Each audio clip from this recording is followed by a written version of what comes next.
গল্পের শুরুতে দেখা যায় রূপমতি জলের সামনে গিয়ে বলছে যে জলের মধ্যে যে আছো সে দয়া করে আমাদের দেখা দাও। আমরা লাউ নগরী লাউ ঠাকুমার কাছ থেকে আসছি। আমাদের হাতে না বেশি সময় নেই, আমাদের দয়া করে একটু দেখা দাও, তোমার সাহায্য চাই। কিন্তু দেখা যায় যে জল থেকে তো কেউ কোনো সাড়াই দিচ্ছে না। দেবদত্ত তখন বলছে আমরা বরং একটু অন্যদিকে গিয়ে খোঁজ খবর নিই। আর বালিঘড়ির সময় যে ফুরিয়ে গেলে আমরা এখানে আটকে যাব। রূপমতি তখন বলছে না না, লাউ ঠাকুমার কথা মিথ্যে হতে পারে না। লাউ ঠাকুমা যখন বলেছে আমরা এখান থেকে কোনো না কোনো সূত্র তো পাবোই। এরপর রূপমতি ওই জলের সামনে হাঁটু গেড়ে বসে অনেক করে ডাকছে আর বলছে এই জলের মধ্যে যদি কেউ এমন থেকে থাকে যে আমাদের সাহায্য করতে পারবে, দয়া করে সে যেন আমাদের দেখা দেয়। এরপর দেখা যায় ঠিক তখনই রূপমতির কথা শুনে জল থেকে একটা জলপরি উঠে আসে আর রূপমতিকে বলছে বলো রূপমতি, তোমার কি চাই? তুমি আমাকে এত অকুলভাবে ডাকছো কেন? রূপমতি তখন বলছে আমি যে সাহায্যের আশায় এসেছি সেটা আপনি ছাড়া আমাকে কেউ ওই পথ দেখাতে পারবে না। বুড়িটা তখন রূপমতিকে বলছে যে তুমি কি সাহায্য চাও বলো আমাকে। রূপমতি তখন বলছে এই জগৎকে খোক্কস মুক্ত করব আমি কি করে সেটাই আমি জানতে চাই। আর অমৃত জলের জন্য সপ্ত শক্তিকে এক কিভাবে করব সেটার উপায় আমি জানতে এসেছি। অপরদিকে দেখা যায় জটিলা তো বিক্রমদেবকে সুস্থ করে তুলেছে। বিক্রমদেব সুস্থ হয়ে উঠতেই জটিলা তার ঘরে এসে বলছে এবার তাহলে সুস্থ লাগছে তো বিক্রমদেব? এবার আমাকে তাড়াতাড়ি বলে ফেলো ওই অমৃত জল আমি আবার কিভাবে তৈরি করব। বিক্রমদেব তখন বলছে আমি কিছুতেই বলবো না। আমাকে মেরে ফেলতে চাও তো তাহলে মেরে ফেলো, তাহলে বাঁচালে কেন আমাকে? জটিলা তখন একটা চাল চালে আর বিক্রমদেবকে মিথ্যে কথা বলে, বলছে যে আমি তোমার মেয়ে রূপমতিকে বন্দি করে রেখেছি আর তোমার মেয়েকে যদি তুমি বাঁচাতে চাও তাহলে ওই 7 উপাদানের কথা আমাকে বলো।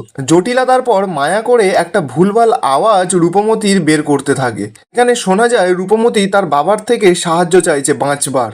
বিক্রমদেব তো নিজের মেয়ের এমন অবস্থার গলার কণ্ঠ শুনে তখনই তো ভয় পেয়ে যায়, গিয়ে বলছে রূপমতি মা তুই চিন্তা করিস না, আমি তোকে বাঁচাবো। বিক্রমদেব তো কিছুক্ষণ পরে ধরতে পারে আর বলছে জটিলা এটা তোমার মায়ার খেলা, আমি বুঝতে পেরেছি, আমি বিশ্বাস করি না তোমার কথা। জটিলা তখন বলছে যে আমার কথা নয় নাই বা বিশ্বাস করলে তাহলে পরমার কথা বিশ্বাস করবে তো?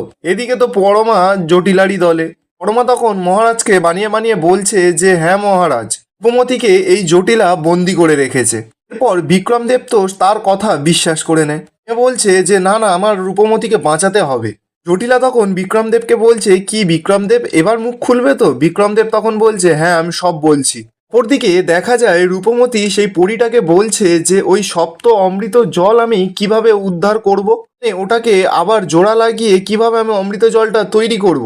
পরীটা তখন বলছে সেই সপ্ত শক্তি জোড়া লাগানোর কথা জানতে গেলে তোমাকে ওরা থেকে সমস্ত কিছু জানতে হবে। এরপর পরীটা রূপমতিকে কিভাবে সপ্ত রাজ্য তৈরি হয়েছিল আর সপ্ত রাজ্য থেকে কিভাবে খোক্কসদের তারা তাড়িয়েছিল সেই সব ঘটনাগুলো খুলে বলে। অপরদিকে জটিলা বিক্রমদেবকে বলছে ওই মহামৃত জল আবার আমি কিভাবে ফিরে পাবো সেটা আমাকে বলো। বিক্রমদেব তখন মনে মনে বলছে যে তুমি জেনেও কিছু করতে পারবে না জটিলা, কারণ একমাত্র এই রাজ্যের উত্তরাধিকারী যে যার পবিত্র মন আছে এই একমাত্র এই জল উদ্ধার করতে পারবে। তাই রূপমতিকে তোমার হাত থেকে বাঁচাতে এই সমস্ত কথাগুলো বলছি। এই কাজ তোমার দ্বারা জীবনেও সম্ভব নয়, রূপমতি এইটাই একমাত্র করতে পারবে। অপরদিকে রূপমতি পরীটাকে বলছে তাহলে কিভাবে ওই 7 উপাদান এক করে আমরা কিভাবে ওই অমৃত জল আবার ফিরে পাবো আর খোক্কসদের হাত থেকে কিভাবে আমাদের রাজ্যকে আমরা পরাজিত করে উদ্ধার করব। পরীটা বলছে যে আবার ওই যে পুনরুদ্ধার করতে হবে, মানে রাজ্যের উত্তরাধিকারীকে আবার ওদের সকলকে একত্রিত করতে হবে। তাদের 6 উত্তরাধিকারীর সঙ্গে এই রাজ্যের উত্তরাধিকারীর একত্রিত হয়ে গড়ে তুলতে হবে এই মহামৃত জল। রূপমতি তখন বলছে যে আচ্ছা এই 6 উত্তরসূরিকে আমরা খুঁজে পাবো কোথা থেকে? পরীটা তখন বলছে যে এরা 6 উত্তরসূরি রয়েছে বিভিন্ন জায়গায় ছদ্মবেশে নিজেদের পরিচয় গোপন করে। এদের সবার শরীরে রয়েছে একটি করে বিশেষ চিহ্ন। রূপমতি তখন বলছে কিন্তু আমরা ওদের শনাক্ত করব কিভাবে, মানে ওই যে বিশেষ চিহ্নটা কার গায়ে আছে সেটা আমরা বুঝবো কি করে? পরীটা তখন রূপমতিকে বলছে ওদের 6 জনকে তো তোমাকেই খুঁজে বের করতে হবে আর ওই 6 জনই হবে তোমার আসল শক্তি। তোমার এই 6 রাজ্যে অভিযানে এখন বেরোতে হবে। পথে অনেক বাধা আসবে কিন্তু তোমাকে হার মারলে হবে না। ওই তোমরা 6 জন আর তোমাকে নিয়ে 7 জন মিলেই হবে এই অমৃত জলের সৃষ্টি। তুমি এই রূপনগরের পরবর্তী উত্তরসূরি, তাই তোমাকেই এই দায়িত্ব নিতে হবে। এই মহামৃত জল যেটা তোমার দ্বারা সৃষ্টি হবে সেটা আগের অমৃত জলের থেকে শক্তি বেশি হবে 4র্থ গুণ।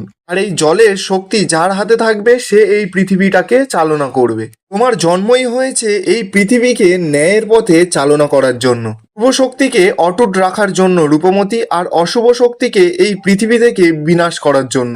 আর আজকের পর্ব এখানেই শেষ হয়। দেখা হবে নতুন কোনো পর্বের আপডেটের সঙ্গে।